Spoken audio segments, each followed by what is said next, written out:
AI and Data Show for the latest updates in AI with host Matthew Holman. Today's special guest is Elliot Fry. Welcome to the AI and Data Show. Thank you very much. Let's talk a little bit about DeepSeek.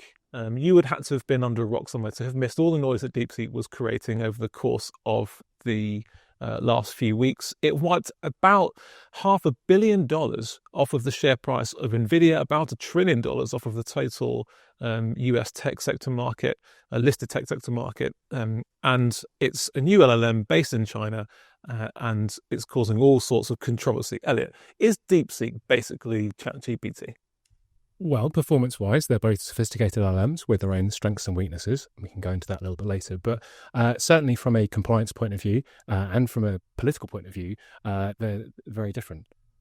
Ellie and I were playing around with DeepSeek in the prep for this, and we decided to ask it a question about Donald Trump. The answer provided, which is a fairly long natural language version of an assessment of Donald Trump's presidency. It goes on for quite a bit, so we haven't put it all on there, but it's the kind of thing you would probably expect to see from most LLMs. It ends with summarizing Trump's controversies, something which I never thought I would see. What about Xi Jinping is the next question we pose. Can you tell me about him? Well, DeepSeek's response to that is, sorry, that's beyond my current scope. Let's talk about something else. Clearly, it struggles in its programming to tackle difficult political questions. But Elliot and I decided not to stop there. Instead, we thought we would ask it a piercing question about Taiwan.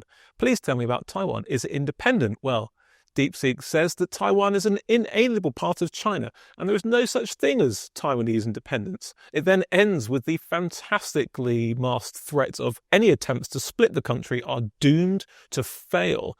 Take that, George Orwell.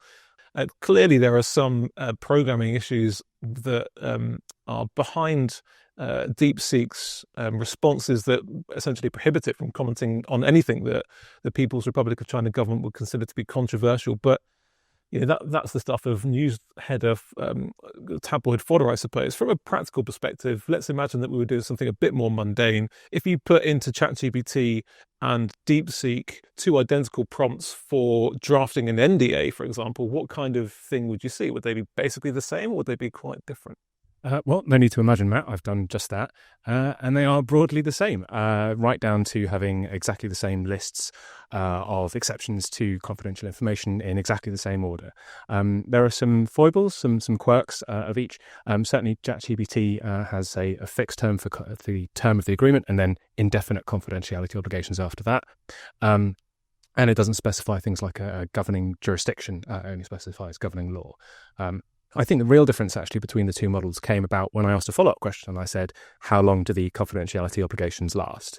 And ChatGPT gave a concise and entirely correct answer, but DeepSeek's answer was actually much more sophisticated.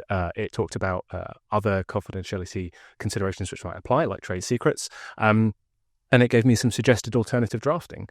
So really, I mean, you're looking at two trainees in my team. I've got to say one of them's probably staying and the other one's getting shipped off to real estate. That sure sense.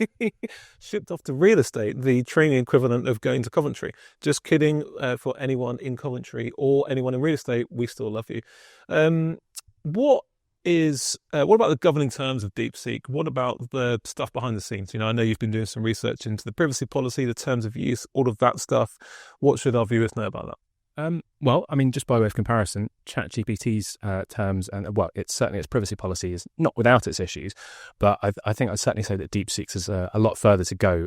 It's missing some really key details like lawful bases, details of legitimate interests. It's clear they haven't appointed a DPO. And then in its business terms, and query whether those will even apply to you as a business user as opposed to an API user, it doesn't have any kind of Article 28 clauses or any kind of SCCs. So I think from a documentation point of view, it's really got a ways to go yet.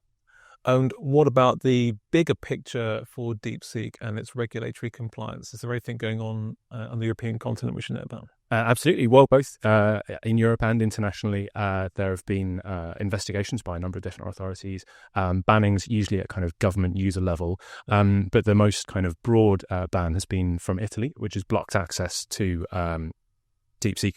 The Italian regulator gave some raised some queries around how data is collected, how it's used, whether it's transferred to China and what safeguards are in place. And the answers were unsatisfactory.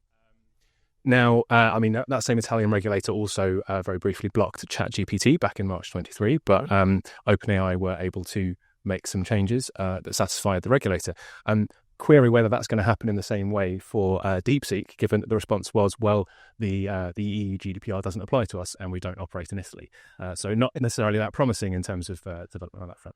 So just be clear, no one in Italy, government or otherwise, can currently use DeepSeek on account of this ban? Well, you could happily use a VPN, but in practical terms, it's going to be a tricky. If you were an in-house lawyer or a DPO or someone in private practice who's trying to advise on DeepSeek and a client comes to you, internal, external, or otherwise, and just says, hey, we're thinking about using DeepSeek, what would you say to them?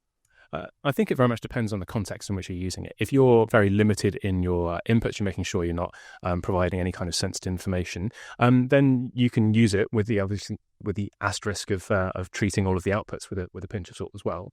The issue really is, I suppose, that there's no option to kind of opt out of your inputs being used as part of the training database for DeepSeek as opposed to ChatGPT. So perhaps your level of cautiousness should be even higher for DeepSeek than for ChatGPT, but it's not to say you can't use it in any context.